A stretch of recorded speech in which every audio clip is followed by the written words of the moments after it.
I'm about to sound like a mad scientist, but I'm super hyped, so here we go. So we're going to start with Abraham. Abraham was given the promise to be the father of many nations. Okay? So Abraham, promised to be a father of many nations. From Abraham, we get Isaac. From Isaac, we get Jacob. From Jacob, we get the 12 tribes of Israel. Then they become many.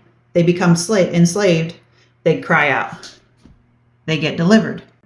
They become a nation with David as king over all of it. And then let's talk about David. David was also given a promise that his kingdom would last forever. So Abraham, promise. David, promise. Let's check out how God establishes David's kingdom that lasts forever, right? Which is super confusing considering this is about to happen, right? Like we were one nation with David as king, and now we're a divided nation. Okay. So King David had Solomon. Solomon had Rehoboam. Rehoboam is now king. Rehoboam says, I'm going to be harsh with the people. Just summing it up, right? I'm going to be harsh with the people. So then 10 tribes say, where we're going to go be loyal to Jeroboam, who worked for Solomon, right? So we're going to be loyal to him, 10 tribes. And then they go up to the northern kingdom. Now it's divided right there. That's where that happens. If you've ever heard about the divided kingdom, that's what happened. David, Solomon to Rehoboam. Rehoboam says, I'm going to be harsh on the people. 10 tribes go up. 2 tribes stay here. These 2 tribes are Judah and Benjamin. So the northern kingdom is known as Israel, actually, and the southern kingdom is known as Judah. Remember, it's Judah and Benjamin, right? Okay, check this out. King Jeroboam up here doesn't want his people going down here to worship where the temple is in Jerusalem.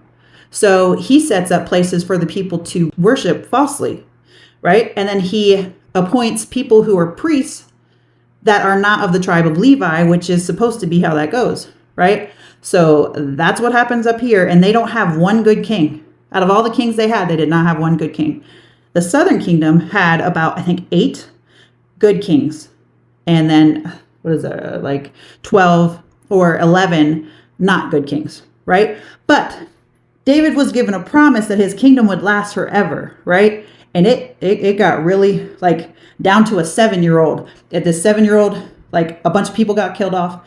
And then Joash, okay, it gets messy, but I'm just trying to say that it got really, really difficult. David was promised that his kingdom would last forever. And then there was division. And then his line gets killed off all the way down to one 7-year-old boy who was hidden to be kept safe. This is drama, right? So we go from northern kingdom to southern kingdom. And then what's happened? We're summing this up, right? Basically, the northern kingdom gets overpowered, and then eventually the southern kingdom. And then a lot of the people are exiled. And then, but this line keeps running. If you look at the northern kingdom and their dynasty, the people who were king and their families, it was 7 different families, right? So it was not going to be able to fulfill the promise that David had. Okay.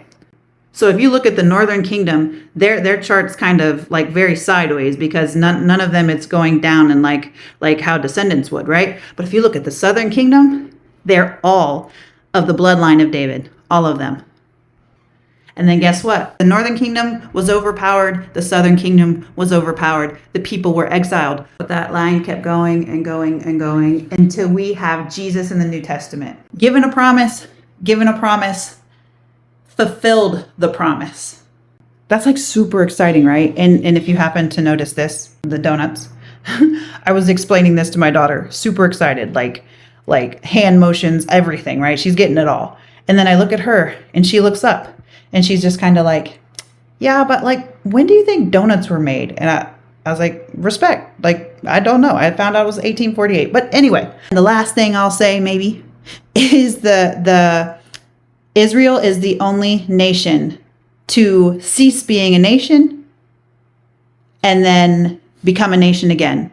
And they became a nation again in 1948, making all of this all the more significant, don't you think? I'm pulling back like the Bible Project, and peace out.